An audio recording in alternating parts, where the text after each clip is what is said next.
In this video, I have covered solution of an exam and the name of exam is DPS Science Maths Talent Exam. इसको हम short form में SMTE भी बोल देते हैं. Sir ये कौन सी क्लास में होता है? ये 9th क्लास का एग्जाम होता है और ओनली जो DPS स्कूल्स में बच्चे पढ़ते हैं ना 9th क्लास में उनके लिए होता है. और ये जो पेपर है ये बहुत अच्छा पेपर मानता हूँ क्योंकि ये साइंस ओलंपियाड फाउंडेशन के साथ में कोलैबोरेशन में पेपर होता है. इसमें बेसिकली करते क्या है कि टोटल 100 क्वेश्चंस आते हैं 100 मार्क्स के. उसमें से 20 क्वेश्चन केमिस्ट्री के हो जाते हैं जो मैं नहीं कर रहा हूँ, फिजिक्स के भी नहीं कर रहा हूँ, बायोलॉजी के भी नहीं कर रहा हूँ. मेरा जो इस वीडियो में पर्पज है ना ये 40 क्वेश्चंस का सॉल्यूशन प्रोवाइड करना है. बहुत अच्छे क्वेश्चन है इसलिए मैंने डिसाइड किया वीडियो बनाने का. अच्छा पर्पज क्या है पर्पज है कि भाई इस मैथमेटिक्स पार्ट है ना इस पेपर का यानी कि 40 क्वेश्चन उनके सॉल्यूशन प्रोवाइड करूं पहला. और जो टीचर्स के शॉर्टकट होते हैं ना जैसे मैं अगर एज ए मैथ्स टीचर 15 से 20 साल से मैथ्स पढ़ा रहा हूं तो मैं अपने टीचिंग कैरियर में जो शॉर्टकट मैंने सीखे हैं वो बच्चों से शेयर करना चाह रहा हूं. This is a reason behind solving this paper. चलिए सोल्व करते हैं. पहले एक पेपर शुरू करने से पहले अगर मैं एक टिप दूं तो ये कहूंगा कि भाई पहले खुद करें ट्राई और ऑन और आप वीडियो पॉज कर लीजिए और फिर आपका आंसर मेरे आंसर से मैच कर रहा है कि नहीं वो चेक कर लीजिए. चलिए स्टार्ट करते. बढ़िया पेपर है. आई होप मैंने एंजॉय किया है तो आप भी एंजॉय करेंगे. देखिए पहला क्वेश्चन ये है और बहुत बार कॉम्पिटिटिव में पूछा जाता है. कहता है पी डिनोट मल्टीप्लाई. मैं पेंसिल लूंगा और पेंसिल लेके जहां जहां पी है ना यानी कि इसकी पी की जगह पे मैंने मल्टीप्लाई ले लिया. राइट. फिर आगे कहता है टी डिनोट माइनस और ये जो टी है यहां पे मैंने माइनस ले लिया. फिर कहता है एम डिनोट प्लस का साइन. एम जो है ना ये वाला यहां पे मैंने प्लस ले लिया. ये पेंसिल से आप यहीं पे मार्क कर लीजिए. और बी डिनोट डिवीजन और ये जो बी है यहां पे डिवीजन हो गया. Then the value of expression. इसकी एक्सप्रेशन की वैल्यू पूछ रहा है जो मैंने नीचे लिख ली. तो अगर आप देखें तो बी डिवीजन है तो बी डिवीजन यहां पे भी तो होगा. तो मैंने ये लिखा 28. डिवीजन का साइन 7 आ गया. ये पी की जगह पे मल्टीप्लिकेशन ये 8 आ गया. फिर ये माइनस का साइन 6 आ गया. फिर ये प्लस का साइन 4 आ गया. फिर ये 2 आ गया. और देखिए p मल्टीप्लाई है तो p यहां पे भी मल्टीप्लाई 8 हो गया. मुझे आपको ये बताना है कि take care of BODMAS rule. BODMAS rule क्या कहता है कि भाई पहले तो आपका ब्रैकेट है, ब्रैकेट तो है नहीं तो आपको डिवीजन और मल्टीप्लिकेशन में डिवीजन पहले आएगा. इसको मैंने इनसर्कल कर लिया और इसको भी इनसर्कल कर लिया. इन दोनों में से पहले डिवीजन परफॉर्म होगा तो 4 आ जाएगा. ठीक है. अगर 8 फिर एज इट इज और ये 6 वाला मैंने यहां लिख दिया. फिर प्लस का साइन और इसका भी क्योंकि डिवीजन बोर्ड मास कहता है पहले परफॉर्म कर रहा है तो 4 डिवाइडेड बाई 2 करेंगे तो 2 आ गया. और फिर ये डिवीजन के करने के बाद आता है मल्टीप्लिकेशन. तो ये अगर आप ध्यान दें तो 32 हो गया. यहां से करें तो 8 2 16 हो गया. और ये मैंने सिंप्लीफाई किया. तो अब कोई इशू नहीं है. ये माइनस का 6 और प्लस का 32 में से अगर ये आएंगे तो प्लस का 10 आ गया. 42 आंसर आ गया यानी कि बी आंसर आ गया. मुझे आपसे ये बताना है कि ये देखा जाए तो मोर ऑफ रीजनिंग क्वेश्चन है. आई होप इसमें कोई ज़्यादा दिक्कत नहीं आती बच्चों को. नेक्स्ट क्वेश्चन की बात करते हैं. ये क्वाइट इंटरेस्टिंग है. ये 9th क्वेश्चन जिस चैप्टर का रखा है उसको बड़ा इजीली आया. कहता है ABCD पैरेललोग्राम है. राइट. ये means P is the mid point of DC. ये P है ना मिड पॉइंट ऑफ DC है. मिड पॉइंट है तो मैं इसको ऐसे कर देता हूँ. राइट. और उसके बाद कह रहा है Q is a point on AC such that CQ is 1/4 of AC. CQ जो है ना वो 1/4 ऑफ AC है. देखिए पैरेललोग्राम के डायगोनल बाइसेक्ट करते हैं. जो पैरेललोग्राम होते हैं ना उसके डायगोनल बाइसेक्ट करते हैं तो AC जो करेगा ना वो बाइसेक्ट करेगा किसको? BD को. ये AC जो डायगोनल है ये BC को करेगा. तो ओबियसली अगर आप मैं सिंपल लैंग्वेज बताऊं कि भाई ये वाला जो पार्ट है ना OA ये OC के बराबर है. और Q इसने क्या कर रखा है देखो Q is a point on AC. CQ 1/4 है AC का. अगर ये 1/4 है तो मैं ये कहना चाहता हूं आपको कि ये दोनों बराबर हैं. क्लियर. सर कैसे बराबर है आप कहने कैसे? भाई CQ 1/4 ऑफ AC है. अगर AC मान लीजिए थोड़ी देर के लिए यहां से लेके यहां तक 40 है तो ये कितना हो गया? 10 हो गया.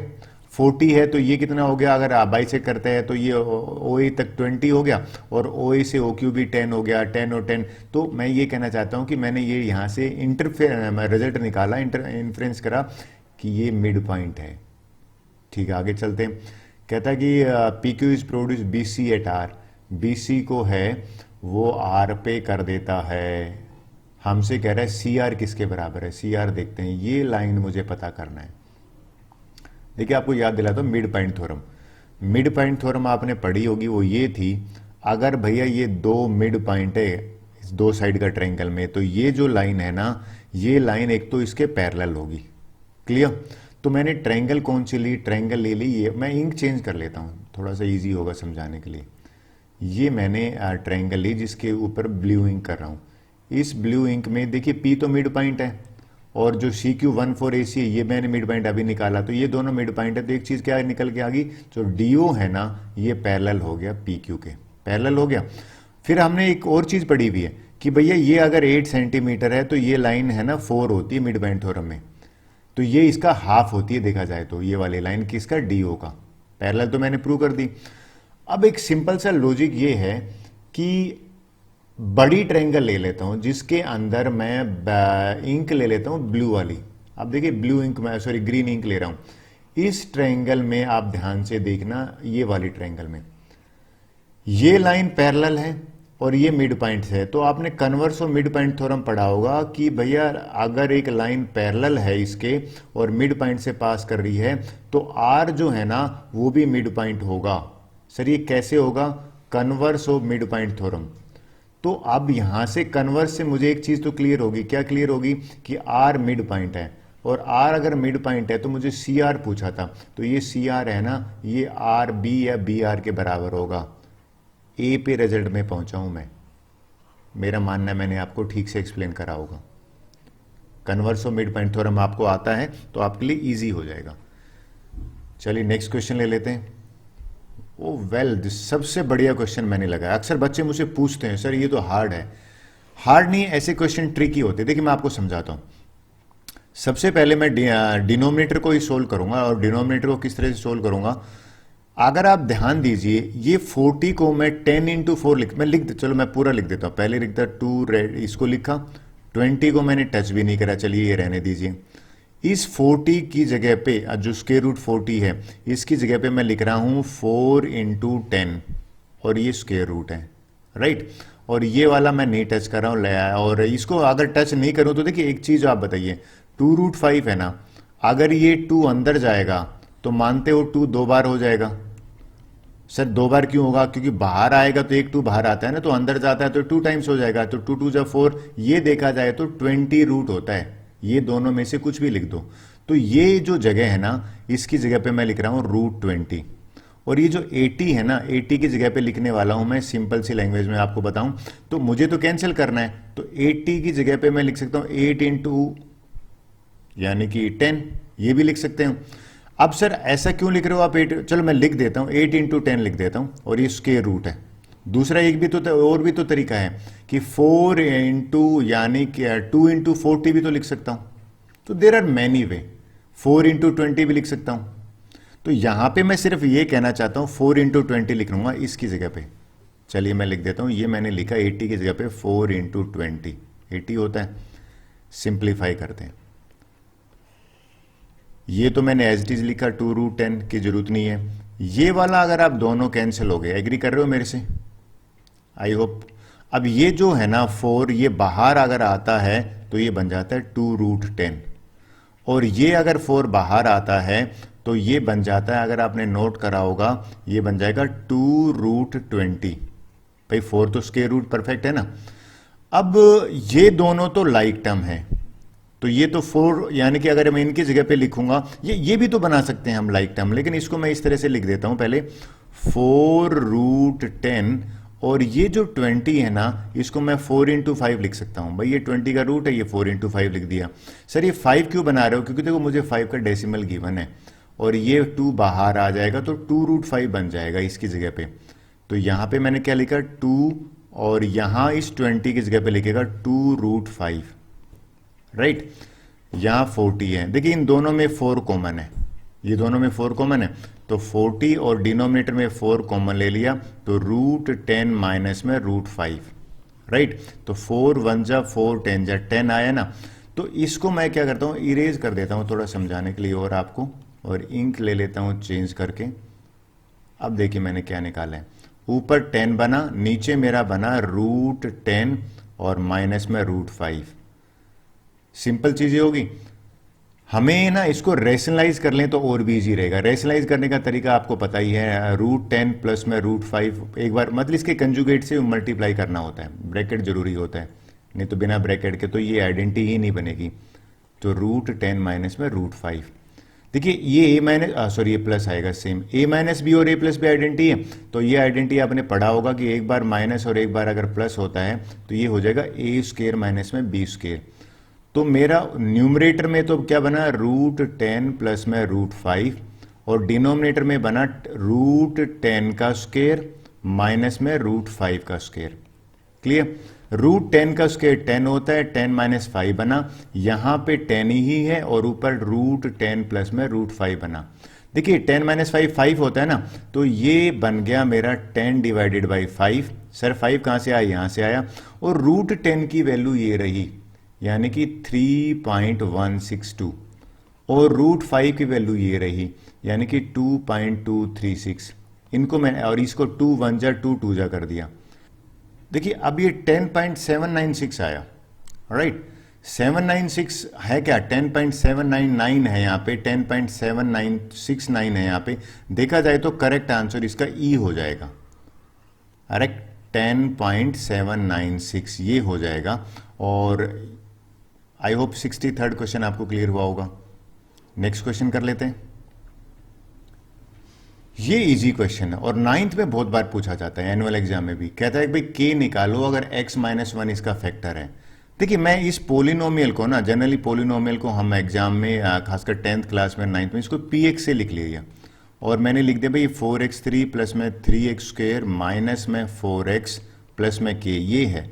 अगर x माइनस 1 इसका फैक्टर है तो रिमाइंडर थ्योरम हम यूज करते हैं। रिमाइंडर थ्योरम कहती है कि भाई इसको डिवाइड करने पर पहले मतलब x माइनस 1 0 रखा, x 1 आया, यानी कि x की जगह पे अगर 1 रखोगे तो ये 0 आना चाहिए, अगर ये इसका फैक्टर है तो। फैक्टर थ्योरम है। चलिए पुट करके देखते हैं। जहां जहां x है मैंने 1 पुट करा, तो ये 1 रखा, ठीक है, यहां पे भी 1 रखा और यहां पे भी 1 रखा और यहां पे k आ गया। ये 0 के बराबर आना चाहिए क्योंकि ये फैक्टर है। 1 की कितनी भी पावर हो 1 ही होता है, तो यहां से 4 आया, यहां से 3 आया, यहां 4 आया, यहां k आया, यहां 0। देखिए ये तो दोनों कैंसिल हो गया। 3 प्लस k है ना वो इक्वल टू 0 हुआ, तो k की वैल्यू -3 होगी। k की वैल्यू -3 यानी कि डी आंसर है। ये क्वेश्चन बहुत पूछा जाता है 9th और 10th में, तो मैं अक्सर बच्चों को कहता हूँ इसको ठीक से आप करोगे। चलिए नेक्स्ट क्वेश्चन कर लेते हैं। वेल ये इजी इसलिए है कि ग्राफ के क्वेश्चन है। क्वेश्चन देखते हैं क्या है। कहता है भाई स्टडी, हमें 65 और 66 दोनों क्वेश्चन करना है, इसको स्टडी करना है। कहते हैं in which standard the difference between score of girls and boys maximum है। भाई अगर आप देखो गर्ल्स ब्लैक हैं और बॉयज है, तो किस में मैक्सिमम गैप है?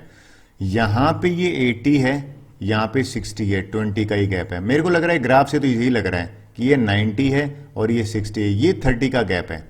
यानी कि 8th क्लास है ना, 65 का अगर आप देखो तो 8th क्लास है, इसका मुझे सबसे ज्यादा लगा मैक्सिमम गैप। तो ये लीजिए सर कितना गैप है? भाई 30 का गैप आया इन दोनों के बीच में। 66 देखते हैं। 66 में कहते हैं in which standard the score less than the average score of girls. देखिए एवरेज स्कोर ऑफ गर्ल्स का in which standard the score of boys less than the average score of girls. अब देखो इसमें नई चीज एवरेज आ गई। पहले तो एक बड़ी चीज है कि एवरेज स्कोर ऑफ गर्ल्स कितना है। भाई अगर यहां देखो ये 60 है, ये 70 है, राइट, ये फिर 60 आ गया, ये 60 आ गया और ये 80 आ गया, तो एवरेज देखा जाए तो 3 60 हैं और 3 क्या 1 2 3 4 60 हैं और एक 70 और 80, तो एवरेज स्कोर हो गया। अगर मैं इनको तरीका तो क्या है, इन सबको ऐड करो, एक ये तो बड़ा लेंथी है, फिर 70 और 80 को ऐड करो और फिर डिवाइड कर दो, कितने से 6 से डिवाइड करोगे। लेकिन कहते हैं in which standard the score of boys less than the average score of girls. तो ये करने की जरूरत नहीं है, आप कॉमन सेंस लगाओ कि बॉयज इस केस में ही बहुत कम है, 60 से भी कम है, तो 7th स्टैंडर्ड जो है ना वो आंसर हो जाएगा। इसमें आपको कॉमन सेंस लगानी है, कोई एडिशन करके देखना नहीं है। मेरा मानना आपको क्लियर हुआ होगा। चलिए नेक्स्ट चल लेते हैं। अगला क्वेश्चन आता है, well this is quite interesting one, easy भी है, 9th के बुक में भी है। कहते भाई टैक्सी फेयर है in city as follow, the first kilometre the fare is rupee, देखिए 1 किलोमीटर अगर आप जाओगे तो आपको ₹10 पे करना है, और उसके बाद डिस्टेंस जो भी होगा वो रेट दे रखा है, देखा जाए तो ये कहते भाई रेट अगर दे रखा है उसके बाद ₹7 पर किलोमीटर, ये आप कुछ पॉइंट लिख लीजिए। Taking distance covered is x, अच्छा डिस्टेंस x है, अगर मैं ये कहूँ कि भाई डिस्टेंस x है तो 1 किलोमीटर का ये ले लेता हूँ, तो बच गया कितना भाई, x-1 बचेगा क्योंकि टोटल तो x है, ठीक है। कहता है y रुपीज़ है, भाई y टोटल फेयर y है, तो टोटल फेयर जो है ना, अगर आप एग्री कर रहे हो कि वो टोटल फेयर निकालने का तरीका क्या है, वो होगा रेट। देखो पहले किलोमीटर के लिए तो 10 रुपये है ना, तो इस 1 किलोमीटर में वो 1 × 10 लिखेगा, ठीक है भैया। फिर जो डिस्टेंस बच गया ना x-1, उसको 7 रुपीज़ के हिसाब से मल्टीप्लाई करेगा, तो 7 × x-1 करा। सर ये x-1 कैसे आया भाई, टोटल अगर x है ना, इसके मैंने 2 करा है, 1 किलोमीटर का अलग रेट है और बचा हुआ डिस्टेंस है उसका 7 रुपीज़ के, इसको सिंप्लीफाई करें तो ये हो गया 10 प्लस में 7x-7, और ये हो जाएगा 7x+3, y = हो गया 7x+3, या फिर y को यहाँ ले आता हूँ तो 7x - y+3 = 0, तो 7x - y+3, 7x - y+3 B जो आंसर है ये। लेकिन इजी क्वेश्चन है, ये आपकी बुक में भी था, मेरा मानना है आपको ये क्लियर हुआ होगा। चलिए 67 का बी हो गया है, तो हम बात करते हैं 68 के। चलिए अब 68 क्वेश्चन करते हैं। तो कहते हैं भाई यूक्लिड के एक्सियोम, एक चैप्टर है ना हमारे यूक्लिड वाला, उसमें अगर आप देखो तो इसमें सीधे सा है कि होल है ना वो इज ग्रेटर देन पार्ट होता है, ये एक उसका एक्सियोम था, तो इसका आंसर है ना वो सी हो जाएगा 68 का। आई थिंक इसमें सिर्फ आपको चैप्टर की नॉलेज होनी चाहिए। नेक्स्ट क्वेश्चन कर लेते हैं जो कि क्वाइट इंटरेस्टिंग है, ये बहुत बार आया, आईएमओ में बहुत पूछा जाता है। कहता है कि भाई how many 7s are immediately preceded by 9, कहते हैं 7 बताओ जिनके 9 आए पहले और इमीजिएटली फॉलोड बाय 6, और 6 आए बाद में। 976 कितने हैं, तो देखा जाए तो 976 एक तो ये रहा भैया, राइट। फिर 976 अगर हम की बात करें तो आगे हम चलें तो 972 97 और कोई मुझे लग नहीं रहा कि इसमें 970, ये रहा 902। तो अगर आप पूरे पैटर्न में बात करें तो इसमें 2 ही मुझे मिले, आंसर है क्या 2, 69 का ए, बिल्कुल ठीक है भैया 2। आई थिंक प्रीसीडेड और इमीडिएटली फॉलोड का मीनिंग आपको क्लियर हुआ होगा। नेक्स्ट क्वेश्चन कर लेते हैं, दैट इज ये मेरा फेवरेट क्वेश्चन है, अक्सर मैं बच्चों से पूछता हूँ अगर मैं कम्पिटिटिव की जो क्लासेस लेता हूँ उसमें। कहता है भाई 1 और इसमें बच्चे भी पता लग जाते हैं कि कितने उनको प्रिपरेशन की जरूरत थी। ये कहते हैं ये वैल्यू निकालो, तो पहले इसको देखते हैं भाई, ये 2x है ना और 3y और 6z, ये तीनों बराबर है। मान लीजिए मैं x के बराबर ले लो या k के बराबर ले लो, x तो नहीं ले सकते भाई। मैंने क्या करा, 2x k के बराबर ले लिया और 3y भी k के बराबर लेना पड़ेगा, और अगर आप देखो तो 6z जो है ना वो भी k के बराबर लेना पड़ेगा, राइट। सर आपने क्यों लिए बराबर, भाई तीनों आपस में बराबर हैं। तो आप एक बात बताना, अगर आपने समझ में आएगा तो 5 की पावर 2 है वो 25 है, अगर मैं 5 निकालूं तो ये 2 पावर यहाँ पे जाएगी, तो आप एग्री करो 25 की 1/2 हो जाएगी, 1/2 हो जाएगी ना, स्क्वायर रूट हो जाएगा। सिमिलरली अगर ये x यहाँ जाएगा तो आप मानते हो 2 = k की पावर 1/x हो जाएगी, और अगर ये y को मैं यहाँ भेजूंगा तो ये हो जाएगी k की पावर 1/y, और अगर मैं ये z को यहाँ भेजता हूँ तो z हो जाएगा k की पावर 1/z। सर इसके होने से क्या होता है, यही तो गेम है। इसमें क्या गेम है कि भाई अगर ये 6 है ना, ये 6 2 × 3 होता है, मानते हो ना, और ये मैंने कर दिया k की पावर 1/z, और 2 मैंने यहाँ से निकाल लिया, क्या निकाला, k की पावर 1/x, ठीक है। और यहाँ पे 3 क्या निकाला, k की पावर 1/y, और ये k की पावर 1/z है। बेस अगर सेम होता है तो ये पावर क्या हो जाती हैं, ऐड हो जाएंगी, तो ये बन जाएगा k की पावर 1/x प्लस में 1/y, और यहाँ पे k की पावर 1/z। बेस सेम है तो ये भी पावर बराबर हो जाएंगे, इक्वल टू का साइन है ना, तो यानी कि 1/z आंसर आ गया, आया क्या 70 का ए आंसर है। मेरा मानना आपको समझ में आया होगा। चलिए नेक्स्ट क्वेश्चन की बात करते हैं। देखिए 71 क्वेश्चन करते हैं। इजी क्वेश्चन कहूंगा इसको मैं। कहता है भाई आर ने ये निकालना है, हमें इसकी वैल्यू निकालनी है इस एक्सप्रेशन में। आपको नहीं लगता इसको a-7 से पहले डिवाइड कर लेते हैं, राइट? डिवाइड करके जो आंसर आएगा ना वो इसमें एक्सप्रेस करके देख लेंगे और फिर कंपैरिजन से कर लेंगे। तो पहला स्टेप जो मेरा है ना, मैंने क्या करा, डिवीजन करा। ये लीजिए मैंने डिवीजन कर दिया। क्यों करा है सर? मैंने a-7 से डिवाइड किया तो ये मेरा क्वोशंट आया, ये मेरा डिवाइजर था और ये मेरा रिमाइंडर आ गया। और आप देखो तो इसी रिमाइंडर की तो ये बात कर रहा है, तो रिमाइंडर का यानी कि साफ ही लग रहा है कि आंसर इसमें पता लग गया। आंसर मेरा यहां पे ए कैसे आया वो बताता हूं। इसका 71 का आंसर ये आया जब मैंने इस डिवीजन को इस तरह से एक्सप्रेस करा, तो ये वाला पार्ट यहां पे है, ठीक है जी। क्वोशंट a-12 है, लिख दिया। रिमाइंडर आर है, वो मैंने लिखा -109, ठीक है। तो ए इज द ऑप्शन। सेकंड 72 करते हैं। इसमें कोई बच्चा पूछता नहीं, बड़ा इजी क्वेश्चन है। कहता है game consist of spinning arrow, ठीक है। प्रोबेबिलिटी वाले बच्चे जनरली पूछते नहीं है, सबका ठीक है। मल्टीपल ऑफ 4 है, 4 का मल्टीपल तो भैया 4 की टेबल ही तो होती है। तो यहां पे 4 की टेबल में आप देखोगे 4, 8 और 12, यही तो 3 आ रहे हैं। 4 पे आएगा तो भी काउंट होगा, 8 पे आएगा तो भी काउंट होगा और 12 पे। तो प्रोबेबिलिटी के फार्मूले में ऊपर 3 आ जाएगा, नीचे 12 आ जाएगा, 1/4। अगर आपका आंसर भी सी है तो बिल्कुल ठीक है। चलिए आगे चलते हैं। 73 क्वेश्चन देखिए, ये अच्छा क्वेश्चन है, बहुत सारे बच्चे इसको रोंग कराते हैं। कहता है भैया कोई एक पोलिनोमियल है, ठीक है, एफ एक्स दे रखा है, पहली टर्म इसकी 2x/4 है, इसके 2 रूट दे रखे हैं -1 और 2, 2 रूट है और 2 दे नहीं रखे। और ये दे दिया कि भैया जो 2 रूट है ना, रिमेनिंग रूट, उनको मल्टीप्लाई करने पे ये आ रहा है, यानी कि 2 रूट यहां से मिल जाएंगे और 2 ये, तो टोटल 4 ही तो होंगे अगर इसकी पावर 4 है तो। कैसे? क्वेश्चन क्या है? कहता है find the reminder. Reminder theorem लगेगी, लेकिन रिमाइंडर थ्योरम लगाएं कैसे? पहले तो भैया आपको पोलिनोमियल बनानी पड़ेगी। सबसे पहले मैं इन दोनों रूट को मल्टीप्लाई करता हूं। ये लीजिए भैया, मैंने x-1 और x+2 को मल्टीप्लाई कर लिया, और मल्टीप्लाई करने पर ये, इसको मैं पूरा आपको दिखाई देता हूं मैंने करा क्या है। देखिए x-1 और x/2 को मल्टीप्लाई किया, तो ये मल्टीप्लाई इसलिए करा कि ये एक क्वाड्रेटिक बन गई जो फैक्टर है, ये क्वाड्रेटिक, और दूसरी क्वाड्रेटिक ये x² - 3x+1। इन दोनों क्वाड्रेटिक को मैं मल्टीप्लाई करूंगा तो f(x) के बराबर आना चाहिए ना, एग्री? और इसने साफ कह रखा है कि भाई जो पोलिनोमियल है ना वो उसकी पहली टर्म 2x4 है, तो यहां पे 2x4 लिखना पड़ेगा। तो पहले तो 2 दे ही नहीं रखा ना, सीधी सी बात करता हूं, इन दोनों को मल्टीप्लाई करके दे दूं तो क्वाड्रेटिक बननी चाहिए ना पोलिनोमियल। इनको मल्टीप्लाई किया तो देखो ये आंसर आया।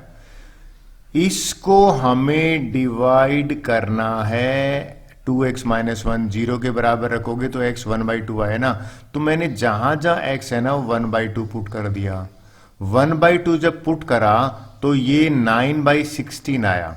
लेकिन आपको पता है ये वाली जो है पोलिनोमियल, इसमें और इसमें ये फर्क है, ये 2 इसने दे रखा है, तो ये 2 दे रखा है, तो मुझे ये x की पावर 4 है ना, यानी कि इस पूरे में जो आंसर में 2 से मल्टीप्लाई करना पड़ेगा। जब मैंने 2 से मल्टीप्लाई किया तो 9/8, यानी कि ए ऑप्शन अगर है तो आपका सही है। बात बनी। 74 कर लेते हैं। वेल ये इजी क्वेश्चन कहूंगा, बच्चे कम रोंग करते हैं। कहता है भाई क्यूबाइड है, लेंथ ब्रेथ हाइट दे रखी है और 6 kg वेट है। कहता है उस सेम मेटल का बना हुआ है, राइट? अगर ये क्यूबाइड की लेंथ ब्रेथ हाइट है तो वेट बताइए। ये तो यूनिटरी मेथड से कर लेते हैं। यूनिटरी मेथड का मतलब है कि भैया आपको वॉल्यूम है ना निकालनी है। कैसे निकालनी है देखिए मैं आपको बताऊं। कह रहा है कि वॉल्यूम होती है LBH, लेंथ ब्रेथ हाइट इतना, 6 kg वजन, 1 सेंटीमीटर क्यूब कितना देगा, 6/10। इनको मैं मल्टीप्लाई नहीं कर रहा, आपको भी नहीं करना है क्योंकि कटेगा ये बाद में। फिर हमसे जो पूछा है ना 10, 8, 8, इतना ही का वजन निकालना था ना, तो ये 10, 8, 8 ऊपर आ गया। ऊपर आने के बाद कट करते हैं, कैसे करेंगे देखिए, 10 1 जा, 10 2 जा, ठीक है। फिर ये 8 1 जा, 8 2 जा ये ठीक आ गया। फिर आप देखोगे भैया 4 से काटते हैं तो 4 2 जा 4 3 जा, अच्छा ये तो कट के 1 kg तो आ गया। अगर आपका भी आंसर 1 kg का आया तो करेक्ट है, बात बनी। 74 के बाद 5 देख लेते हैं। ये अक्सर कॉम्पिटिटिव एग्जाम में रीजनिंग में पूछते हैं। वेन डायग्राम वैसे तो चैप्टर 11th में पहली बार आता है, लेकिन है इजी, 9th में वाले समझ लेते हैं। हमसे कहता है बताइए कि which number in the diagram represent doctors who are also player also artist. तो ये तो मुझे लगता है आप कभी भी आपके हाथ में पेंसिल होगी ना तो पेंसिल से लेबलिंग कर लीजिए। ये साफ कह रहा है कि भाई यह जो ट्रायंगल है ना वो डॉक्टर को रिप्रेजेंट करती है, तो देखिए मैंने ट्रायंगल को डॉक्टर को रिप्रेजेंट करा दिया यहाँ पे, ठीक है जी। सर्कल रिप्रेजेंट प्लेयर, सर्कल को प्लेयर कर दिया, और रेक्टेंगल रिप्रेजेंट आर्टिस्ट, ये आर्टिस्ट। तीनों को कॉमन पूछा था, तो ये देखो ये जो नंबर 5 है ना ये भैया सर्कल के अंदर भी है, ठीक है जी, और ट्रायंगल के अंदर रेक्टेंगल। अगर आपका आंसर D5 आ रहा है ना बिल्कुल ठीक है, तो ये तो मेरा मानना है बच्चे कर लेते हैं। वेल ये तो अक्सर question paper half yearly annual में दे देते हैं, पैरेललोग्राम 9th में तो ये पक्का ही देते हैं। कहते हैं पैरेललोग्राम में ये 12 है तो भैया ये भी 12 होगी नीचे वाली साइड। एल्टीट्यूड कोरस्पॉन्डिंग दे रखा है एक 9, हमसे कह रहा है एडी की लेंथ निकालो, ये वाला। ये तो मुझे अभी भी याद है, हाफ ईयरली में अक्सर टीचर इसको देता है, पूछता है एडी की लेंथ निकालनी है। हमें पता है पैरेललोग्राम का एरिया होता है बेस इंटू हाइट, ठीक है जी। तो एक पैरेललोग्राम के 2 तरीके से एरिया निकाल लेते हैं। 2 तरीका आपने क्यों बोला सर? क्योंकि एरिया ऑफ ABCD अगर मैं AD को बेस मानूं तो परपेंडिकुलर CN होगा, AD इंटू CN। अगर मैं AM को बेस मानूं तो AM को परपेंडिकुलर मानूं तो CD बेस होगा। अब मुझे CN तो दे रखा है 11, CD दे रखा है 12 और ये AM दे रखा है 9। इस 11 को वहां ट्रांसपोज कर दूंगा 108/11। अगर आपका भी आंसर A आ रहा है बिल्कुल ठीक है, बात बनी। चलिए वेल ये सबसे ज्यादा टाइम कंज्यूमिंग क्वेश्चन था, मेरिट बनाने वाला क्वेश्चन था, बहुत टाइम लगा इसमें मुझे करने में, मैं शॉर्टकट ढूंढ रहा था मिला नहीं। देखिए क्वेश्चन क्या कह रहा है, कहता है कि भाई हमें नहीं पता कितना अमाउंट है, प्रिंसिपल नहीं पता, और कहता है हमें रेट नहीं पता, लेकिन टाइम कह रहा है।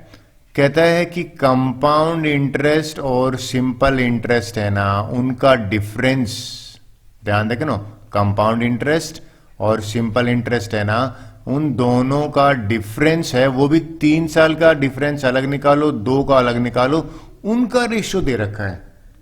हमसे कह रहा है कि भैया आर निकालो, क्या कहता है rate of interest, sorry R निकालने के लिए कह रहा है, और टाइम दे रखा है 3 ईयर्स का भी दे रखा है और 2 ईयर्स का भी दे रखा है, पी तो दे ही नहीं रखा। करना क्या है, सबसे पहले तो बड़ी मुश्किल होती है कि इसको पकड़ में नहीं आता है क्वेश्चन ये डिफरेंस। तो एक सिंपल सी बात मेरी समझ में ये आई कि अगर मैं कंपाउंड इंटरेस्ट ले लूं, कंपाउंड इंटरेस्ट और सिंपल इंटरेस्ट ले लूं, 2 ईयर का ले लेते हैं पहले। ये तो कंपाउंड इंटरेस्ट का फार्मूला है जो मैंने रेड इंक में करा है, यही होता है ना, और ये सिंपल इंटरेस्ट का फार्मूला है, और मैं इन दोनों का डिफरेंस निकाल रहा हूं। डिफरेंस निकालूंगा तो सबसे पहले इस ब्रैकेट को एलसीएम लेके 100 ले लूंगा, पी कॉमन आ रहा है तो पी ले लेता हूं। जब मैंने इसको सिंप्लीफाई कराना तो देखिए कैसे सिंप्लीफाई किया आपको बताता हूं। मैंने करा कि भैया यहाँ पे 100 है एलसीएम तो 100 ये आ गया, पावर 2 है तो पावर 2 कर दी, ये 100 और +1 और इसकी होल पावर 2 कर रखी है, इसको एज इट इज लिखा। इन तीनों में ना पी कॉमन है और 100 की पावर 2 भी कॉमन है, पहले तो पी कॉमन ले लेते हैं। पी कॉमन अगर मैं ले लूं राइट, और ये वाला आइडेंटिटी ओपन कर देते हैं, ए का स्क्वायर बी का स्क्वायर 2ab, और ये 100p स्क्वायर है वो यहाँ आ गया, p तो बाहर ले लिया, और यहाँ पे भी 200r आ गया। अच्छा ये तो कैंसिल हो रहा है, ये वाला 100 इससे कैंसिल हो रहा है, ठीक है जी, और उसके बाद आप देखो ये वाला 200 इससे कैंसिल हो रहा है, तो मेरा 2 साल का डिफरेंस आया PR² / 100 की पावर 2। जैसे 2 साल का डिफरेंस आया ना ऐसे ही 3 ईयर का भी डिफरेंस आएगा। देखिए कैसे, मैंने 3 ईयर्स के केस में क्या करा है, ये कंपाउंड इंटरेस्ट लिखा है, ये सिंपल इंटरेस्ट लिखा है। इनमें पावर 3 है तो 10 की 100 की पावर 3 मैंने पहले तो इस ब्रैकेट में कॉमन ली, तो ये 100 की पावर 3 बन जाएगा। यहां पे लिख देता हूं 100 की पावर 3 यहां पे, अच्छा होल ब्रैकेट हो गया, कोई इशू ही नहीं है।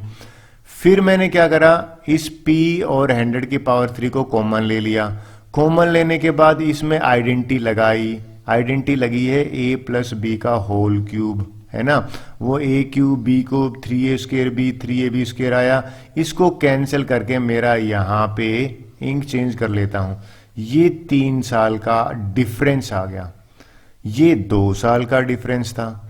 इनका रेशियो दे रखा है 25/8। जब मैंने इसका रेशियो निकाला तो ये देखिए पी आर स्क्र से पी आर स्क्र कैंसिल, एक 100 की पावर 3 है, यहां से 2 कैंसिल, एक 100 बचेगा, r प्लस 3 बचा और एक 100 मैंने यहां भेज दिया। भैया बहुत टाइम कंज्यूमिंग था, लेकिन फाइनली आंसर 12.5 है। 12.5 तो है ही नहीं, तो नन ऑफ दीज कर दीजिए। अगर आपका आंसर 12.5 आ रहा है तो बिल्कुल करेक्ट है। 78 क्वेश्चन देखते हैं। ये 9th क्लास का क्वेश्चन है, अक्सर बच्चे कर लेते हैं। देखिए पहले तो ये पैरेलल है, तो ये W है, तो भैया ये भी W हो जाएगा अल्टरनेट एंगल, और इन दोनों का सम कितना हो जाएगा, 180 हो जाएगा। लीनियर पेयर है तो आप भी मानते हो। सर ये फिर क्या दे रखा है, आपने ध्यान दिया, हमें कह रहा है थीटा 2p है, इस थीटा की जगह पे 2p लिखा, और W जो है वो दे रखा है भैया 3p प्लस 5, ये 3p प्लस 5 रखा। इसको सिंप्लीफाई किया तो p75 आया, p75 आया तो थीटा तो भैया 2 इंटू पी है ना, तो यानी सॉरी 70 आया, तो ये थीटा 70 आ गया। ठीक है, इसकी जगह पे मैंने 70 लिख लिया, राइट। फिर W जो है ना वो भैया 110 आया, तो इस W की जगह पे 110 लिख लिया, बिल्कुल ठीक है। फिर आपने देखा कि ये Z निकालना है। अब W और Z तो भैया 180 बनाते हैं, तो 180 में से अगर मान लो W तो 70 आ जाएगा, तो ये Z की वैल्यू 70 आ गई, बिल्कुल ठीक है। फिर X और Y निकालते हैं। अच्छा अगर Z निकल गया तो मानते हो ये तो अल्टरनेट एंगल है, अल्टरनेट है तो Y और Z बराबर हो जाएगा, तो Z तो मैंने 70 है तो ये भी 70 आ गया। अच्छा ये 70 अगर आ जाता है तो ये तो वर्टिकली अपोजिट एंगल है, ये भी 70 आ गया। तो देखा जाए तो इसको ऐड करते हैं, इसको ऐड करा तो ये आ गया मेरा 180, इन तीनों को करा तो ये आ गया 210, और इनको ऐड करा तो 390 आ रहा है। 390 तो कोई है ही नहीं, तो इसका मतलब इसका आंसर ई होगा, that is none of this. बात बनी। 79 क्वेश्चन कर लेते हैं, ये तो एक लाइन में हो जाएगा। देखो लेंथ ब्रेड्थ हाइट है ना क्यूबाइड की। अच्छा लेंथ को इंक्रीज करा है, सेकंड बी को डिक्रीज करा है, और हाइट को इंक्रीज करा है, और ये ये लेंथ की है, ये ब्रेड्थ की, ये हाइट की है रिस्पेक्टिवली। कहते हैं फाइनल वॉल्यूम पे क्या फर्क पड़ेगा। किसी बच्चे को याद है ऐसा कोई फार्मूला आपने पढ़ा हो, इसको शॉर्टकट फार्मूला बोलते हैं। अगर 2 पैरामीटर होते हैं तो चेंज परसेंट का निकालने का ये फार्मूला है, लेकिन या तो 3 है, तो मैं क्या करूंगा, सबसे पहले 2 पे अप्लाई करूंगा। ये 2 पे अप्लाई करने का मतलब क्या कह रहे हो सर, मैंने क्या करा, L और H लिए, मैं तो वॉल्यूम बाद में निकालूंगा, L और H लिए।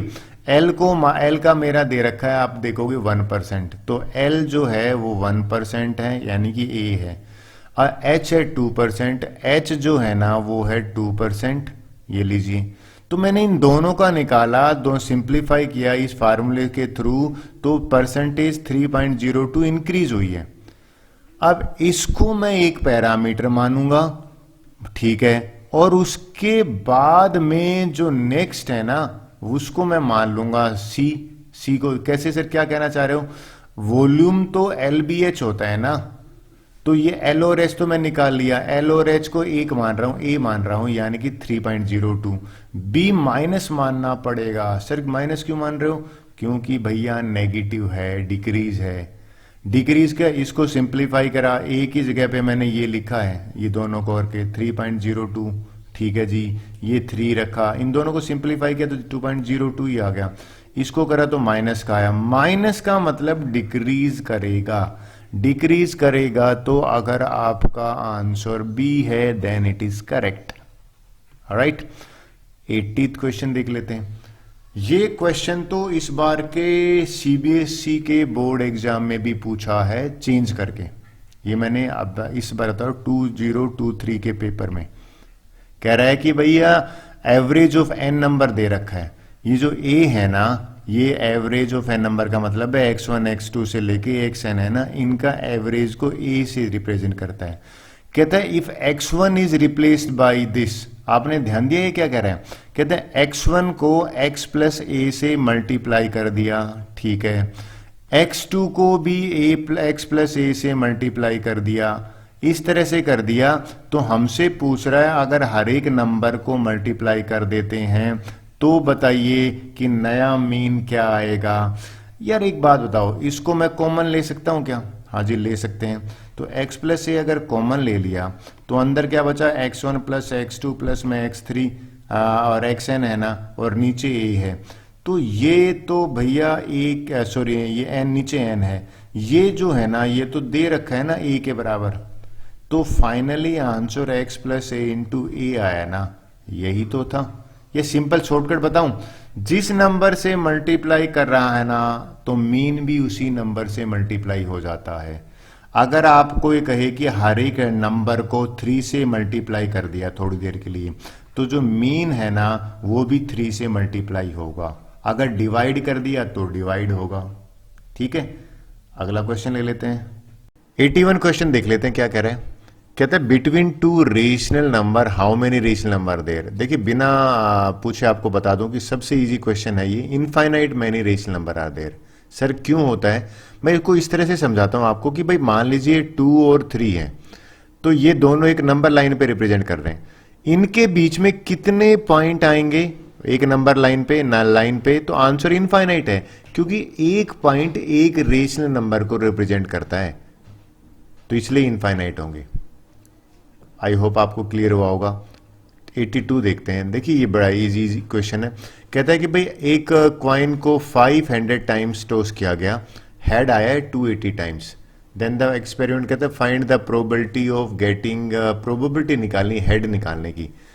देखिए प्रोबेबिलिटी का आई होप अगर आपको फार्मूला आता है, ऊपर आते हैं नंबर ऑफ फेवरेबल आउटकम्स। तो हेड कितने आया है, ये खुद कह रहा है 280 टाइम्स आया है, तो मैंने 280 ऊपर लिखा, और नीचे आता है टोटल नंबर ऑफ टाइम्स यानी कि 500, ये मैंने यहाँ पे नीचे लिख दिया। इसको मैंने सिंप्लीफाई करा, सिंप्लीफाई करके आया 14/25। ये तो मेरा आंसर है, पहले का आंसर है। दूसरा कहता है what is the probability of tail. देखिए जो रिमेनिंग बच गया ना वो टेल का आएगा। तो अगर दूसरा तरीका एक और भी है टेल निकालने का, वो ये है कि 280 टाइम्स हेड है ना, तो 500 में से 280 माइनस कर दीजिए। जब मैंने माइनस किया तो 10 में से 8 गया, 2 4 220 आया। अब इसकी प्रोबेबिलिटी अगर आप निकालोगे तो 220/500 आया, एक जीरो से एक जीरो हो गया, 11/25 आया। अब देख लेते हैं, तो ये क्वेश्चन हमसे पूछ रहा है कि ए ऑप्शन में 14/25 ये रहा और बी ऑप्शन में 11/25। आई थिंक ये दोनों सेटिस्फाई हो रहा है, तो इस क्वेश्चन का आंसर हो जाएगा 82 का A part. Let's go for the next one. ये क्वेश्चन है ना, ये कॉम्पिटिटिव एग्जाम में काफी बार आता है। कहता है P and Q do a piece, मैं लिख लेता हूं, पी और क्यू है ना वो एक काम को 12 दिन में करते हैं, ठीक है। फिर कहते हैं Q प्लस आर 15 डेज में करते हैं, Q प्लस आर जो है वो 15 डेज में करते हैं, राइट। फिर कहता है R प्लस P है वो 20 डेज में करते हैं, ये लीजिए R प्लस में P जो है वो 20 डेज में करते हैं। कहते हैं how many days are alone. देखिए आपको मैंने इसको अंडरलाइन करा है कि R जो है ना वो कितने दिन में अकेला करेगा।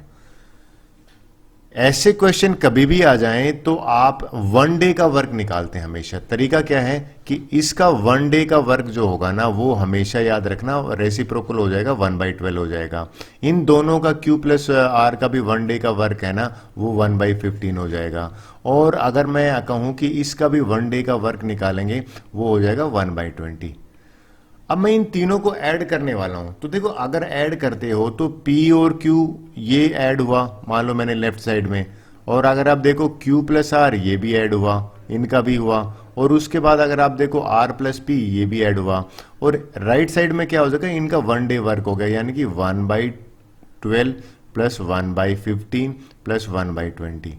ये है ना 2 टाइम्स आएगा, देखो P 2 टाइम्स आया है, तो 2 बाहर ले लेता हूं तो P प्लस में Q प्लस आर आया। सर आपने 2 बाहर क्यों लिया, क्योंकि देखो Q भी तो 2 बार आया है। यहां पे जब मैंने एलसीएम लिया तो एलसीएम यहाँ पे 60 आया, तो 12 5 जा होता है, तो यहाँ 5 आएगा, 15 4 जा होता है और 23 जा होता है, तो ये 12/60 आया। अब मुझे तो एक का निकालना है, तो 2 को मैं वहां ट्रांसफर कर दूंगा, ट्रांसपोज कर दूंगा, और ये ट्रांसपोज करने पे 2 जो है नीचे आ गया, ट्रांसपोज करने पे नीचे आ गया, तो आंसर आया 2 1 जा 2 6 जा 6/10 इन 1/10 आया। लेकिन मुझे आर अकेले का निकालना है, तो ये मैं क्या करने वाला हूं, व्हाट आई विल डू, मैं ना आर का मुझे चाहिए ना, तो मैं पी क्यू जो 1 था ना, ये 1/12 1 डे का, ये माइनस कर दूंगा। यानी कि मैंने यहां क्या करूंगा, इस पी क्यू में अगर मैं आर अलोन का चाहिए, आर की कितने दिन में कर सकता है, तो पी क्यू का 1/12 इसमें से 1/10 में से माइनस कर दूंगा, और 1/12 मैंने जब इसमें से माइनस किया, एलसीएम अगर मैं 60 ले लेता हूं, 10 6 जा होता है, 12 5 जा होता है, 1/60 आया। और आपको पता है ये तो उसका 1 डे का वर्क है, हमसे क्या पूछा है कि बताइए इन हाउ मेनी डेज, इसका रेसिप्रोकल करेंगे तो 60 डेज है वो आंसर होगा। मेरा मानना है आपको समझ में आया होगा, नहीं है तो एक बार आपको वापिस से रिवाइंड करके आप देख लीजिए। आगे चलते हैं क्वेश्चन नंबर 84 पे। देखिए मजेदार क्वेश्चन है। क्वेश्चन क्या कह रहा है, कहता है भाई ए और बी रेशनल नंबर है। ये क्वेश्चन तो 9th क्लास के पहले चैप्टर में आ जाता है। करना क्या है, इसको रेशनलाइज कर दीजिए। सर रेशनलाइज करने से क्या होगा, देखो मैं रेशनलाइज करने का मीनिंग होता है कि जो भी डिनोमिनेटर है उसका कंजुकेट ऊपर नीचे मल्टीप्लाई करते हैं। कंजुकेट का मतलब है अगर ये नेगेटिव साइन है तो ऊपर पॉजिटिव साइन करके और ऊपर नीचे मल्टीप्लाई करते हैं। सर ये ऐसा करने से होगा क्या, आंसर कभी भी डिनोमिनेटर में ना रेशनल नंबर नहीं छोड़ते, नीचे एक आइडेंटिटी बन गई देखो, राइट। ऊपर भी आइडेंटिटी बनी है, आइडेंटिटी तो ऊपर a + b होल स्क्वायर बनी है, यानी कि 2 + में √3 इसका होल स्क्वायर बन गया। नीचे आइडेंटिटी बनी है ये वाली a² - b², और ये आइडेंटिटी होती है a मतलब a + b और a - b वाली आइडेंटिटी है, तो a² करेंगे, डिनोमिनेटर में 2 का स्क्वायर करा और यहाँ पे √3 का स्क्वायर करा, और यहाँ पे बना a + में b √3। देखिए 2 का स्क्वायर 4 होता है और यहाँ पे 3 आ गया, तो 4 - 3 ये 1, डिनोमिनेटर 1 आ गया, तो सीधा मैं न्यूमरेटर लिख देता हूँ। इसमें आइडेंटिटी लगेगी a + b का होल स्क्वायर, राइट। देखते हैं क्या आएगा, ये हो जाएगा a का स्क्वायर यानी कि 2 का स्क्वायर 4, 3 का √3 का ये, और 2 × 2ab हो गया ना, और ये बराबर हो गया a + में b √3। मैं थोड़ा स्टेप बढ़ा दिया है, आपको पता नहीं समझ में आया कि नहीं। ये 7 हो गया, तो 7 + में 4 √3, और ये हो गया a + में b √3। कंपेरिजन करते हैं, कंपेरिजन करते तो 7 है वो a आया, तो और b की वैल्यू अगर आप कंपेयर करो तो b की वैल्यू आई 4। हमसे पूछ रहा है b की वैल्यू निकालो, और a and b are rational number, तो b की वैल्यू यहां से 4 आ जाएगा। मेरा मानना ये आपको क्वेश्चन क्लियर हुआ होगा। चलिए अब 85 क्वेश्चन करते हैं। देखिए ये कहता है कि भाई एक रेक्टेंगल है और हमें लेंथ निकालनी एन क्यू की। एन क्यू जो है ना वो ये लाइन है, इसके ऊपर मैंने पहले मतलब सिंपल सी बात बताऊं, ये डायगोनल निकालने के लिए कह रहा है। अगर मुझे एक्स और वाई मिल जाए तो वैल्यू पुट कर दूंगा। तो जो रेक्टेंगल होती है ना वो अकेली उसमें एक आपको पता होगा डायगोनल की प्रॉपर्टी होती है। वो प्रॉपर्टी क्या होती है कि डायगोनल है ना वो आपस में बराबर होते हैं। ये वाला अगर 3 है तो ये भी 3 होगा, ये भी 3 होगा और ये भी 3 होगा। डायगोनल इक्वल भी होते हैं और इक्वल के साथ में बाइसेक्ट भी करते हैं। तो अगर मैं ये कहूं कि ये x + 4 है तो ये 2x + 1 के बराबर होगा ना। सर आप क्या कहना चाह रहे हो, मैं ये कह रहा हूं कि भाई डायगोनल है इस केस में इक्वल होते हैं और बाइसेक्ट भी करते हैं, दोनों एक प्रॉपर्टी होती है, इक्वल और बाइसेक्ट होती है। तो ये जो एन के है ना, के तो ये वाला पॉइंट है, एन के जो है वो मैं बराबर कर दूं पी के, तो एन के है x + 4, ये लीजिए भैया, और ये है 2x + 1, करेक्ट। इसको मैं 1 को यहां ले आऊं तो 4 - 1 हो गया, x को वहां ले जाऊं तो ये हो गया 2x - में x, तो x की वैल्यू यहां से मुझे 3 मिल गई। अभी मुझे तो y भी निकालना पड़ेगा, तो देखिए y भी कैसे करता हूं, ये दोनों है ना, ये वाला ये भी तो इसके बराबर होगा, यानी कि ये जो आर के है ये बराबर होगा क्यू के। आर के कितना है 4y + 3, और ये क्यू के कितना है के क्यू, ये बराबर है 2y + 5। इस 2y को मैं यहाँ ले आता हूँ, 4y माइनस 2y हो जाएगा। इस 3 को मैं वहाँ ले जाता हूँ, 5 माइनस 3 हो जाएगा। ये 2y इजक्वल टू 2 हो गया और y इजक्वल टू 1 हो गया। अब मेरा काम इजी हो जाएगा। एन क्यू की जो लेंथ है ना, लिख देता हूं, एन क्यू की जो लेंथ है वो है x प्लस में 4 और y 2y प्लस 5, यानी कि ये किसके होगी, x प्लस में 4 प्लस में 2y प्लस में 5। तो x की जगह पे मैं 3 रखूंगा, ये रख दिया 3 प्लस में 4, और y की जगह पे 1 रखूंगा तो y 1 रख दिया मैंने। अब ये हो गया 7 प्लस में 2 प्लस में 5 और ये आंसर आ गया 14। तो मेरा मानना है आपको ये मैं समझा पाया होगा। इसका डी आंसर है, that is 14 is the right answer. चलिए नेक्स्ट कर लेते हैं, क्वेश्चन नंबर 86 देखते हैं। वेल ये बहुत बार आया भी हुआ है एग्जाम में।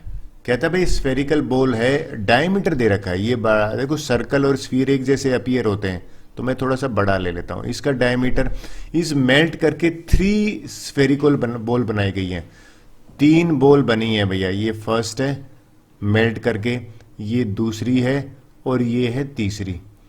हमसे क्या कह रहा है, कहते भाई डायमीटर, इसका डायमीटर दे रखा है तो चलो 1.5 है ना, तो रेडियस हो जाएगी इसकी 1.5/2, और ये डायमीटर 2 है ना, तो ये हो जाएगी 2/2, यानी कि रेडियस होगी ये। रेडियस इसको मैं R1 मान लेता हूं, पहला का ये R2 मान लेता हूं और ये R3 है, यानी कि हमें निकालना है। और हमें इसका जो डायमीटर है ना, यानी कि 3 सेंटीमीटर दे रखा है, ये कैपिटल R ले लो तो 3/2 हो जाएगा। सर करेंगे कैसे भैया, अगर मेल्ट करी है ना तो वॉल्यूम बराबर होगी, आप मानते हो ना। तो मैं क्या करूंगा, दोनों वॉल्यूम को इक्वेट कर देता हूं। तो इसकी वॉल्यूम होती है 4/3 और इसको कैपिटल R³ ले लिया मैंने। इनकी भी वॉल्यूम लेते हैं। अगर मैं देखिए वैसे तो 4/3 πr³ होते हैं, R1³ होगी पहले वाले की, ठीक है। फिर दूसरे वाले की 4/3 πr2³ होगी, फिर तीसरे वाले की करेंगे तो 4/3 πr³ होगी। एक काम करता हूं, सिंप्लीफाई करने के लिए ना ये क्यूब हो जाएगी। मैं 4/3 कॉमन है तो 4/3 मैंने पाई कॉमन ले लिया, अंदर क्या बचा, R1 पहले की रेडियस, दूसरे की रेडियस का क्यूब और तीसरे की रेडियस का क्यूब। सर ऐसा आपने क्यों किया, क्योंकि ये 4/3 से 4/3 पाई कैंसिल हो रहा है। ये R³ है ना, तो यानी कि 3/2 का क्यूब कर देता हूं, ठीक है।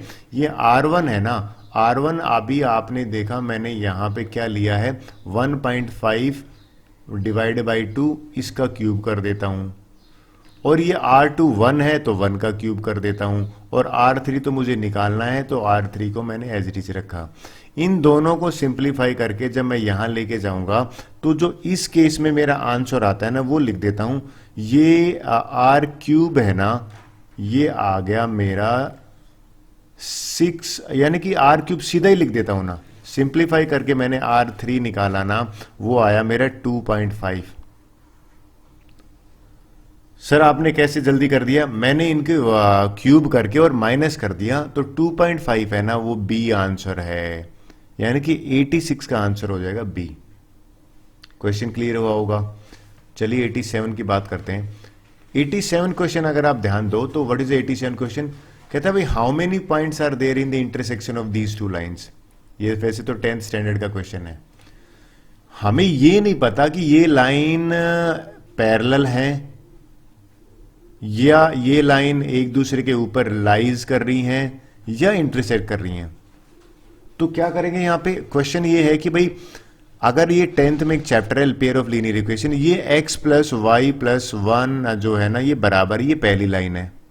दूसरी लाइन अगर आप ध्यान दो 2x plus 2y equal to 4 है, और अगर मैं डिवाइड कर देता हूं बोथ साइड बाई 2 से, तो ये बन गया मेरा x plus Y equal to 2। इसको भी 2 से डिवाइड किया, इसको भी 2 से किया। अब देखो कोफिशिएंट, एक कंडीशन है, कंडीशन क्या है कि भाई 10th क्लास में पढ़ाते हैं A1/A2 B1/B2, अगर ये बराबर है और C1/C2 के बराबर नहीं है तो ये लाइंस पैरेलल होती हैं। A1A2 क्या कहोगे सर, देखो A1A2 होते हैं ये कोफिशिएंट। अगर आप 10th स्टैंडर्ड पढ़े हो तो ये मैं ये कहना चाहता हूं इनडायरेक्टली कि ये लाइंस पैरेलल हैं। अगर ये लाइंस पैरेलल हैं तो इनमें इंटरसेक्शन पॉइंट होगा, तो आंसर होगा नो, तो इसका सी आंसर होगा। अब 9th में ये चैप्टर आपको है नहीं, तो ये पर्टिकुलर चैप्टर आपको 10th का करना पड़ेगा, then only you will able to score good marks in this exam. तो 87 का भी आंसर आपको आ गया। चलिए अब नेक्स्ट क्वेश्चन कर लेते हैं 87 के बाद में, दैट इज 88 क्वेश्चन। वेल ये इजी है। क्वेश्चन क्या कह रहा है, कहते हैं swimming pool is filled with water at the rate, ये रेट गिवन है। हमें owner started filling pool 6 PM, what time it will, 2 metre height है ना, वो भरने तक निकालना है।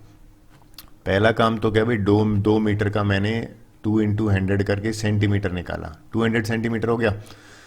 एक 2.5 सेंटीमीटर है ना, वो दे रखा है 1 मिनट में। तो मैं क्या करूंगा, टाइम निकालने के लिए मुझे कुछ ज्यादा इसमें वो नहीं करना पड़ेगा। ये 200 है, इसको मैं 2.5 से डिवाइड कर दूंगा। कैसे, डेसिमल हटाऊंगा। सबसे पहले मैंने डेसिमल हटाया तो ऊपर 10 आया, 25 1 जा, 25 8 जा, 80 यहां पे मिनट आए। और क्वेश्चन है कि भाई 6 o'clock उसने स्टार्ट करा था स्विमिंग पूल में वो टैप, तो 80 मिनट्स के अगर मैं 2 टुकड़े कर दूं, 60 + 20 61 आवर होता है ना, तो 7 hour 20 minutes है, यानी कि 88 का बी आंसर है, वो मेरा आया है। आई होप आपको ये समझ में आया होगा। 89 क्वेश्चन देख लेते हैं। वेल ये अच्छा क्वेश्चन है। 89 क्वेश्चन क्या कह रहा है देखते हैं। कहते हैं भाई altitude drawn to the base of an isosceles triangle. पहले तो आइसोसेलेस ट्रायंगल की बात कर रहे हैं ना, इसका एल्टीट्यूड ड्रॉ कर लेते हैं। ये लीजिए, altitude drawn to the base of isosceles triangle is 8 centimetre, ये 8 है। And perimeter of triangle is this one. Perimeter में अगर मान लीजिए हमारी एक साइड है, थोड़ी देर के लिए बार x ले लेता हूं, तो ये भी तो x होगी क्योंकि आइसोसेलेस है। एरिया ऑफ द ट्रायंगल पूछा है हमसे। वेल अब पहला जो क्वेश्चन अराइज होता है वो ये होता है कि हम ये पता करें कि इसकी साइड क्या है। तो ये अगर x x है तो ये मैंने बीच ये वाली y ले ली, राइट। ये इसको 2y मैं लिख देता हूं। मैंने क्या कंसीडर करा, BC जो है ना वो 2y कंसीडर कर ली। इससे क्यों, क्यों y मैं इधर ले लूंगा ये m तक और y यहां पे ले लूंगा। सर ये लेने क्यों लिया आपने, क्योंकि आइसोसेलेस का ये जो एल्टीट्यूड होता है ना, ये इसको मिड पॉइंट में करता है, ये मीडियन का काम करता है। अब मेरा क्वेश्चन आ जाता है area of A triangle. Perimeter होता तो फिर भी इजी होता। तो इसमें सबसे पहला जो काम आता है वो ये है कि भाई ये ट्रायंगल का एरिया निकाल लेता हूं मैं।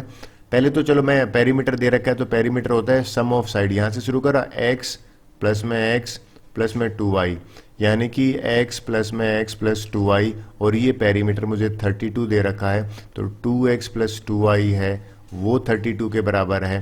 तो x + y जो है वो आ गया 16, 2 से डिवाइड कर दिया। ये जो हो गया मेरा पहला पार्ट। अब दूसरा पार्ट क्या है कि भाई ये अगर मैं ले लेता हूं y की जगह पे ले लेता हूं थोड़ी देर के लिए, ये y और x में रिलेशन है, तो x की वैल्यू मैं यहां से निकाल लूं, तो ये y को वहां ट्रांसपोज करूंगा तो ये हो जाएगा 16 - y। मैं ठीक से लिख देता हूं, कंफ्यूजन नहीं होगा। ये लीजिए मैंने यहां पे लिख दिया, x = हो गया 16 - y, तो ये 16 - y हो जाएगा। सर आपने ऐसा क्यों करा है, क्योंकि मैं यहां पे लगाने वाला हूं पाइथागोरस थ्योरम, राइट।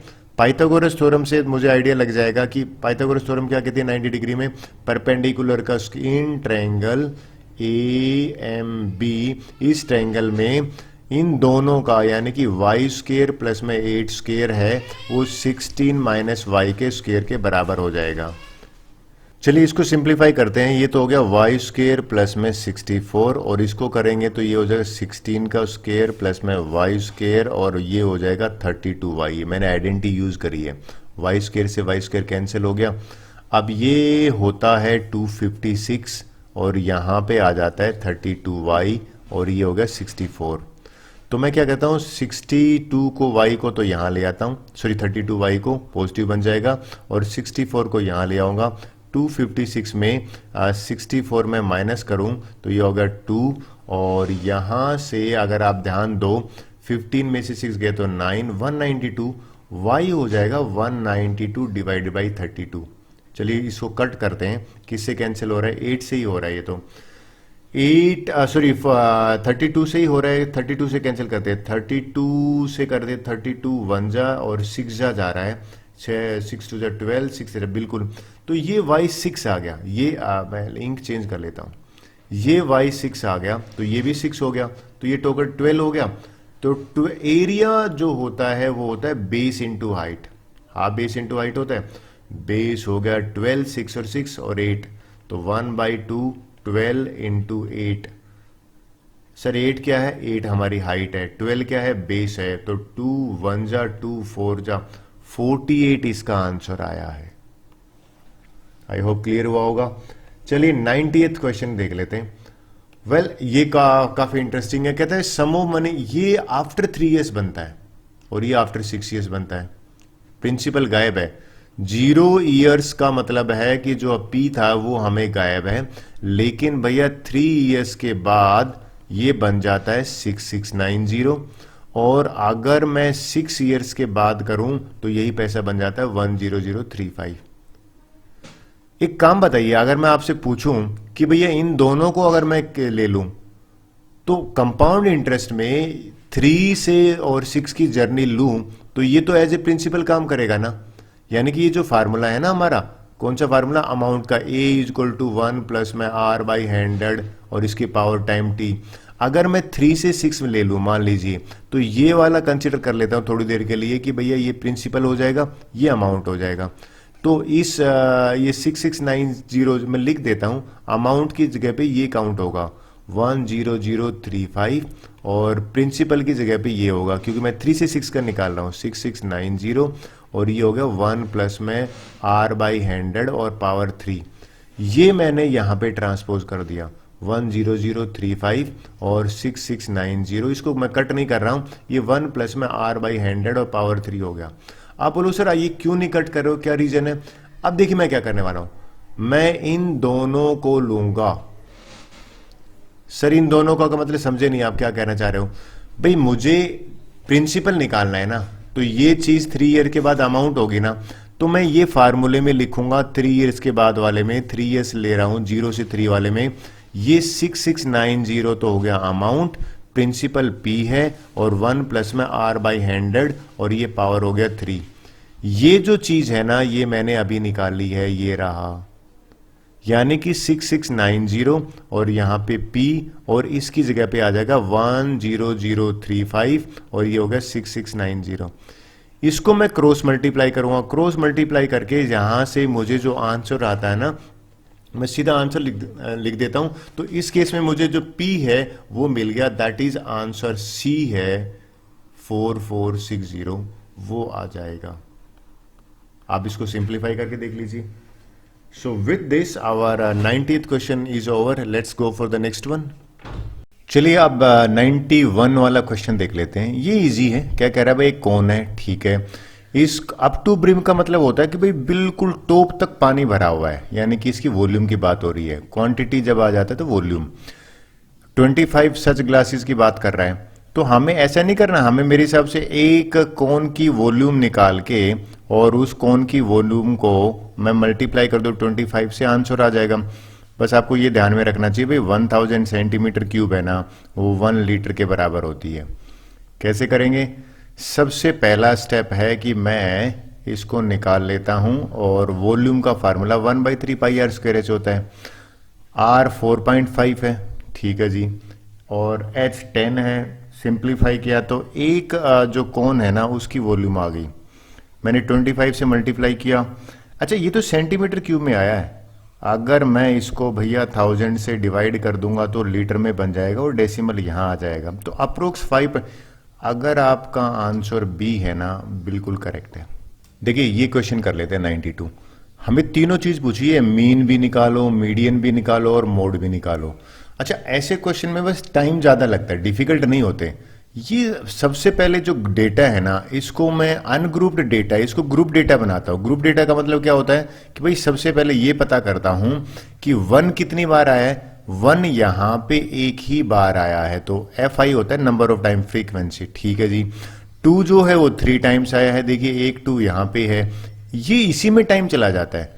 जब मेरी ये फ्रीक्वेंसी रेडी होगी ना, तो मीन कैसे निकालते हैं? मीन मेरे हिसाब से आप एग्री करोगे XI FI निकालते हैं, और ये जो XI FI का टोटल आया है ना, इस टोटल को मैं डिवाइड करूंगा टोटल नंबर से, और टोटल नंबर हमारे पास भैया 30 है, 30 ऑब्जर्वेशन है, 30। 30 से डिवाइड किया तो मीन जो है ना वो 4 आ गया। तो पहली ऑब्जर्वेशन देखिए 4 कहाँ पे है, यहाँ पे 4 है ना, तो देखने की जरूरत है ही नहीं, ये वाला आंसर होगा। मीन के अलावा मोड और मीडियन क्यों नहीं, वैसे तो साफ पता लग रहा है कि 3 सबसे ज्यादा बार आया है, तो यहां से एक झटके में पता लग गया कि मोड भी 3 है। अब मैंने कहा सर क्यों निकालने की जरूरत नहीं, क्योंकि अगर आपने देखा पहले मीन है तो मीन 4 एक ही ऑप्शन में है, यानी कि सी वाले में। बात बनी। चलिए 93rd क्वेश्चन देखते हैं। ये 9th क्लास का हाफ ईयरली का पेपर में आया था। हमें एक्स निकालना है, बिना टाइम वेस्ट किए इस लाइन को आप आगे बढ़ा लीजिए, और ये पैरेलल लाइन है, आपको याद दिला देता हूं किसके पैरेलल है, इसके पैरेलल है। दे रखा है ABCD, ये अगर पैरेलल है तो को इंटीरियर एंगल का सम जो है ना वो 180 होता है। ये 180 है तो ये डेफिनेटली 25 हो गया, ये 25 है तो वर्टिकली अपोजिट से ये भी 25 हो गया। अच्छा, ये दोनों लीनियर पेयर बना रहे हैं, लीनियर पेयर है तो ये हो जाएगा 135। अब देखिए x प्लस में 135 प्लस में 25, इन तीनों का सम एक ट्रायंगल का एंगल सम प्रॉपर्टी है, और तीनों का सम 180 होता है। जब मैंने इनको ऐड करा तो 160 हो गया। अगर आपका आंसर भी 20 आया ना, करेक्ट है। देखिए इसमें कह रहे हैं एक ट्रायंगल है और ट्रेपीजियम है, एरिया इक्वल है और हमसे एल्टीट्यूड भी सेम है, बड़ा इजी हो गया। हमसे कह रहा है कि भैया उनका पैरेलल साइड है ना, उनका मीन निकालो।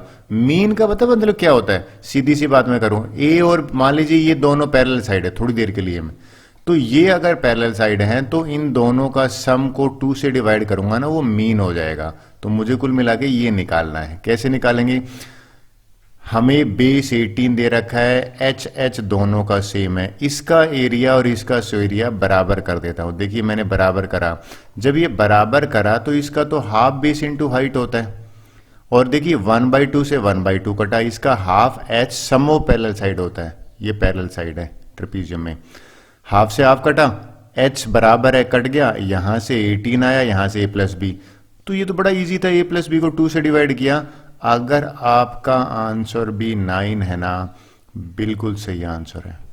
95 क्वेश्चन कर ले। देखिए भैया अच्छा क्वेश्चन है, ये क्या क्या क्वेश्चन है समझाता हूं। कहता है हमें ना PQ की लेंथ निकालनी है। अगर मैं एक सर्कल का, ध्यान से सुनना मैं क्या कह रहा हूं, वैसे तो ये वॉल्यूम है, मार्बल है, स्फीयर है, अगर मुझे इस स्फीयर का डायामीटर पता लग जाए तो 1 2 3 4 5 6 से मल्टीप्लाई कर दूंगा।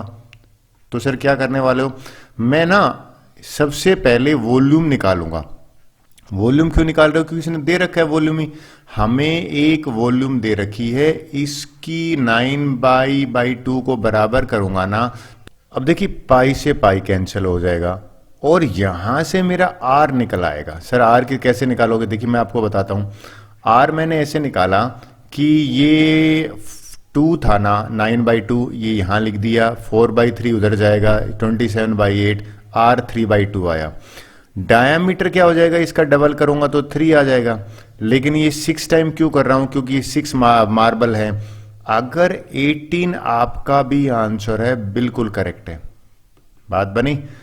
चलिए 96 क्वेश्चन देखिए। वेल ये इजी है, किसी का गलत नहीं था।